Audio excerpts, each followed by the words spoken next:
আসসালামু আলাইকুম guys, it is me Shami and welcome to Budget for You. So guys, আজকে আপনাদের সামনে আনবক্সিং করে দেখাবো Canon G7x Mark II. So without any wasting more time, let's get started.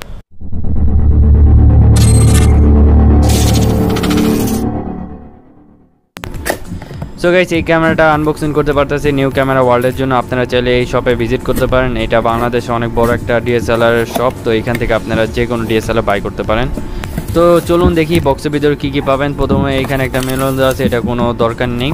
তো পরে দেখি বক্সের ভিতরে কী কী পাবেন। এখানে ক্যামেরাটা পেয়ে যাবেন, খুবই ছোট একটা ক্যামেরা, কম্প্যাক্ট সাইজ আর খুবই ওয়েটও কম আর খুবই ভালো।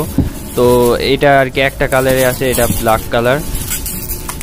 ওয়াও, খুব সুন্দর। আর এটা একদম ইনটেক ছিল, এখনও খোলা হয়নি। তো যাই হোক, এখানে দেখতেছেন ক্যামেরাটা বেস্ট ক্যামেরা ফর ব্লগার।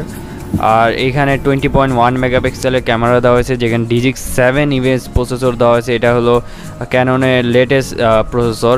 আর এখানে টিল্ট স্ক্রিন দেওয়া হয়েছে, আর যেটা হলো টাচ স্ক্রিন, আপনারা টাচ দিয়ে ফোকাস করতে পারবেন, খুবই ভালো। তো চলুন দেখি বক্সের ভিতরে আর কী কী পাবেন আপনারা। এখানে চার্জিং অ্যাডাপ্টারটা পেয়ে যাবেন, আপনারা বের করে দেখাই। তো এইখানে অ্যাডাপ্টারটা, এখানে আপনারা ব্যাটারিটা ঢুকে চার্জ করবেন, সিম্পল। তো এরপর বক্সের ভিতরে এই ব্যাটারিটা পেয়ে যাবেন, আর কিছুই নেই বক্সের ভিতরে। তো এখন ক্যামেরার দিকে আসি। তো ক্যামেরাটা আমি এখন আপনাদের অন করে দেখাচ্ছি।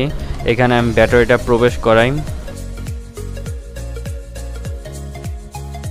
তো দেখেন গাইস, ক্যামেরাটা খুবই সুন্দর। তো চলুন ক্যামেরাটা অন করি। তো এখন এটা সিটিং করতে হবে। তো সিটিং করার আমি সিটিং করতে থাকি, সাথে সাথে আপনাদের স্পেসিফিকেশনগুলো আমি বলে দিতে থাকি। এখানে 20.1 মেগাপিক্সেলের সিমএস সেন্সর দেওয়া হয়েছে, g7 ইমেজ প্রসেসর দেওয়া হয়েছে, আর এটা অ্যাপারচার দেওয়া হয়েছে f2.8, আর 8 fps এ কন্টিনিউ শুটিং করতে পারবেন, যা আপনারা রো আর জিপিজিতে আপনারা শুটিং করতে পারবেন। আর 3 inch touch screen LCD display দেওয়া হয়েছে, যেটা 45 ডিগ্রি পর্যন্ত আপনারা আপ অ্যান্ড ডাউন করতে পারবেন। আর ফুল এইচডিতে ভিডিও রেকর্ডিং করতে পারেন, আর MP4 ফরম্যাটে আপনারা ভিডিও রেকর্ডিং করতে পারবেন। তো ক্যামেরাটা খুবই ভালো। আপনারা দেখতেছেন আমি রাতের এই সময়টা ভিডিও করতেছি, তাও দেখেন। তো আশা করি ভিডিওটা আপনাদের পছন্দ হয়েছে। পছন্দ হয়ে থাকলে প্লিজ একটা লাইক দিন, চ্যানেল সাবস্ক্রাইব করুন। পরে ভিডিও দেখার জন্য আমন্ত্রণ জানাচ্ছি। আসসালামু আলাইকুম।